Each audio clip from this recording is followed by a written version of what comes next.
In the last lecture, we have been discussing the things up to section 11, right? Today we will discuss two important things. Voice ठीक आ रही है सबको? All right. We will discuss two important different aspects in CPC. One will be between section 12 to 14, and thereafter section 15 to 20. 12 to 14 is the left out part of ours. We should have covered with others one, right? 10, 11 and all. Because after section 15, the part in CPC which relates to place of suing will start.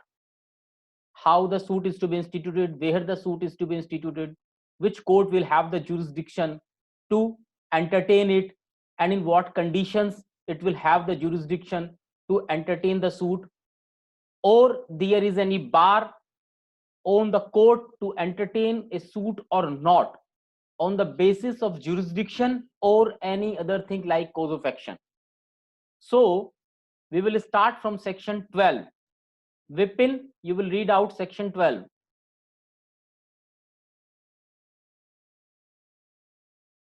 Part 2 further suits, where a plaintiff is precluded by rules from instituting a further suit in respect of any particular cause of action, he shall not be entitled to institute a suit in respect of such cause of action in any court to which this court applies.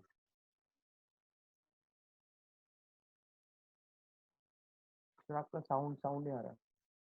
Section 12, now you are getting? Yes, sir. So section 12 is something which gives the jurisdiction in respect or which speaks about a species related to something like section 10 and 11. Earlier there were basic two theories or doctrines of res sub judice and thereafter res judicata. Section 12 speaks about a special case which is left out in section 10 and section 11. What did it say? It says that a part of section 10 and section 11, there may be a possibility that a person may be precluded from instituting a suit if it is so barred by the rules. Can anybody of you give an example of this? Where a person, a plaintiff is barred to institute a suit as per rules. First, we have to understand what rules, which rules we are speaking about. The rules are rules between order 1 to order 51 of CPC itself, given in schedule 1, right? Anybody who can give an example to this? The disqualification. In where is the disqualification? Example? So Insolvency Act. No, those again you are going wrong. Mute your video. What we are saying, section 12 speaks about the rules of the CPC, not any other provision anywhere else. It simply speaks about CPC itself. Like an example under order 2 rule 2, right? A person is precluded from claiming something which has been or which has not been claimed by him earlier as a conjunctive और added cause of action. जब एक व्यक्ति अपना अधिकार कहीं मांग सकता था, जितना मांग सकता था उसमें से उसने कुछ छोड़ दिया या मांगा नहीं, तो बाद में वो उस अधिकार को नहीं मांग सकता. Another example may be order 9 rule 9. if a person is precluded, why so? When if some suit has been dismissed in default and he is not coming ahead to get it restored, he cannot thereafter come and say, all right, I will institute another suit. Further, any other example? Like order 22 rule 9, abatement of a suit. I will discuss all these issues later separately, how the particular suit is barred under the provisions of section 12. But as of now, you have to understand that what is dictated by section 12 is in addition to the bars created by section 10 and section 11. Okay. Now,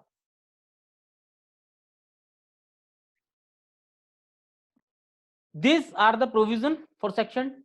Another example may be order 23 rule 1, where a suit is withdrawn. Anybody may withdraw a suit and may file another suit subject to the condition that there was a leave of the court to do so on technical ground. We will not discuss the things in respect to this in detail, but I am just giving a broader outline where section 12 will apply. So section 12 CPC is a specific case where a person is barred by instituting a suit for the reasons that he is so excluded by rules of the CPC itself. All right. Now, section 13. Come to section 13. Neelam, please go ahead. When foreign judgment not conclusive, a foreign judgment shall not be conclusive as to any matter, thereby directly adjudicated upon. Wait. First of all, we always should understand what exactly the section is made for. The section's title, what does it say? It says that where the foreign judgment shall not be conclusive, meaning thereby it simpliciter creates a qualifying clause that though every foreign judgment will be conclusive, but if it falls within the conditions which have been enshrined under section 13, it will not be conclusive, meaning thereby it is a disqualifying clause in itself. That all right, with the legislature will tell in what conditions it will not be conclusive or it will not bar the institution of a suit in our domestic courts when a judgment as given by the foreign court has been there. Please continue.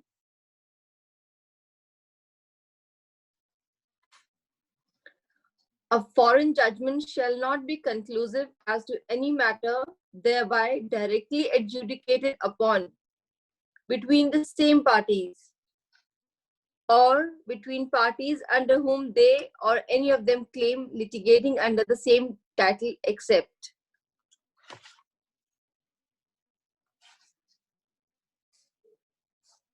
आपकी आवाज नहीं आ रही Dhananjay.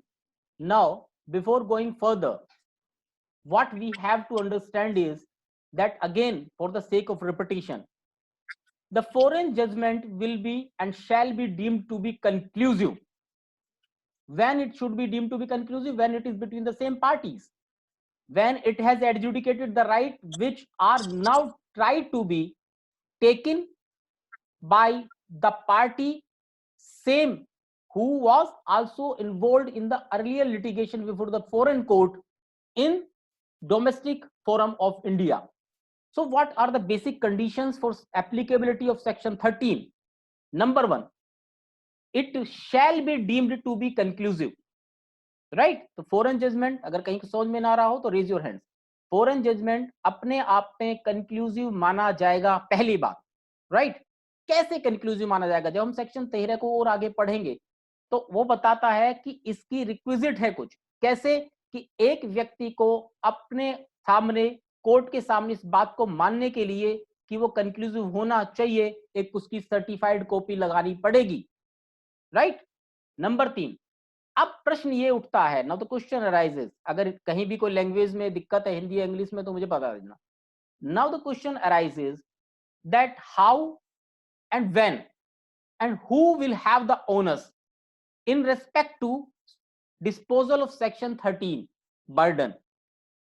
Section 13 says that it will be conclusive. So if anybody says that it is not conclusive, the onus will be on that person. Right? Are you getting my point? Example, a person comes to the court and files a suit or files a petition. Let us see, a petition for divorce on some ground. Okay. Now the defendant comes and say that he has already filed a petition on the same grounds in America, say it England, Pakistan, anywhere, it does not make any qualification as to the foreign country, and his prayer was dismissed. Or a lady goes to the court, or a husband goes to the court and files a petition for restitution of conjugal right and says that my husband is not living with me, I want to cohabitate with him. But the husband comes and say there is already a decree of divorce in my favor, right? The person, if gives something like certified copy of a foreign judgment, has given or rendered his burden done. Now it will be on the other person to prove that basically this judgment is not conclusive, and by what means he will do. Continue कीजिए, आगे पढ़ाइए. Hello? Where, yeah, Yeah, can you hear me? yeah, I can. Where it has not been pronounced by a court of competent jurisdiction.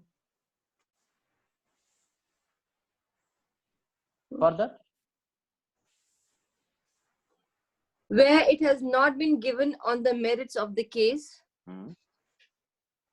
Third, where it appears on the face of the proceedings to be founded on an incorrect view of international law or a refusal to recognize the law of India in cases in which such law is applicable. So, D, okay. continue. D, where the proceedings in which the judgment was obtained was opposed to natural justice. So, E, where it has been obtained by fraud. And F, where it sustains a claim founded on a breach of any law in force in India. right. So, now we have to understand the basic 5 or 6 things when it will not be conclusive. It speaks about the competency of the court delivering it, right?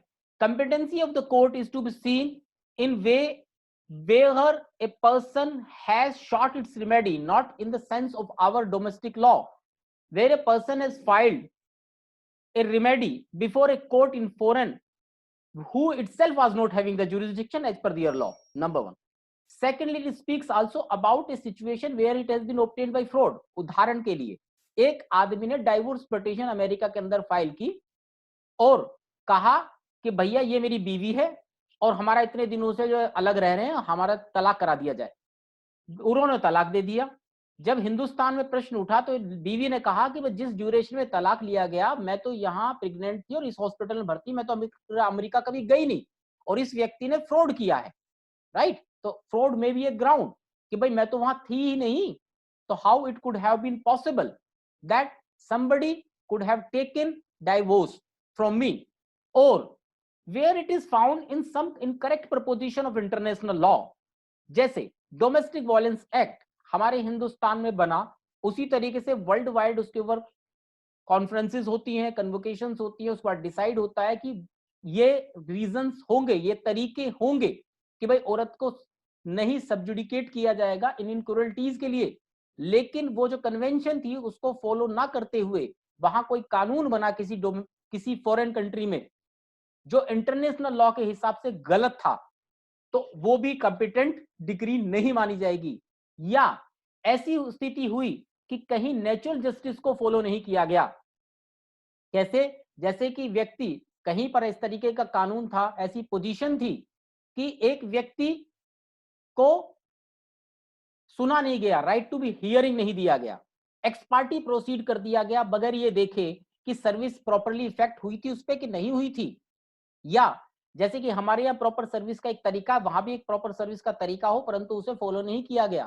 तो उन all these grounds the court can look. Which court? Anybody can raise his hand to show me which court I am dealing with. Indian court. Yes, the domestic court over herein will see whether that judgment was delivered by a competent court. Number one, all these things were followed or not followed. So the onus will be on the person who alleges that it was not a proper foreign judgment to be followed in Indian court, but when he is able to show it, that judgment will not effect as a bar to the institution of the suit in India. Right? Please, next section, Sunny. Section 14, presumption as to foreign judgment. Hmm. The court shall presume. Wait, Sunny, wait. Because एक और बात मुझे तो बड़ी important आपको बताना भूल गया कि जैसे एक बात उठी थी कि कहीं ग्राउंड ना हो, जैसे एक और इंपॉर्टेंट बात थी, वो डिस्कस हो जाए तो बेहतर है, बात दिमाग में कंफ्यूजन आते हैं. मान लीजिए कि ऐसा जजमेंट पास हुआ जो ऐसे आधार पर दिया गया था जो हिंदुस्तान में आधार ना हो. कोई एग्जांपल दे सकता है उसका? मान लिया डाइवोर्स प्रोसीडिंग है, हमारे यहां रिट्रीवल ऑफ मैरिज और non retrieval of marriage is not a ground, but America में है. तो अगर उस ग्राउंड पर वहां पर कोई डाइवोर्स हो गया जो इंडियन लॉ में बार है एक ग्राउंड की तरह, तो वो जजमेंट भी इफेक्ट नहीं करेगा. Right? Now go ahead. Section 14, presumption as to foreign judgments. The court shall presume upon the production of any document purporting to be a certified copy of a foreign judgment that such judgment was pronounced by a court of competent jurisdiction unless the contrary appears on the record, but such presumption may be displaced by proving want of jurisdiction.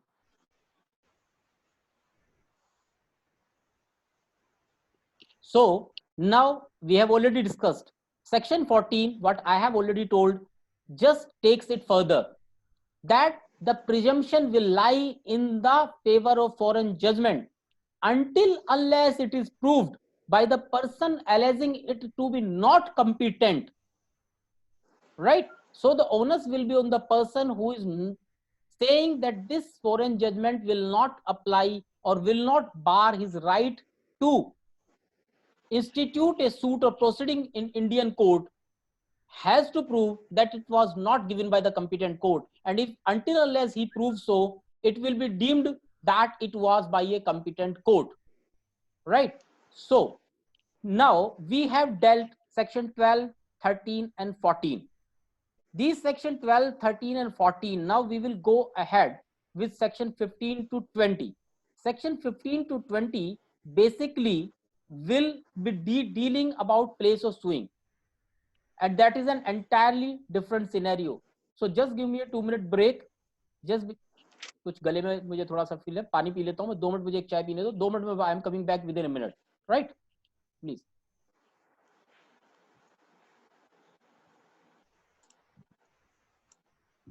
आप दोबारा link.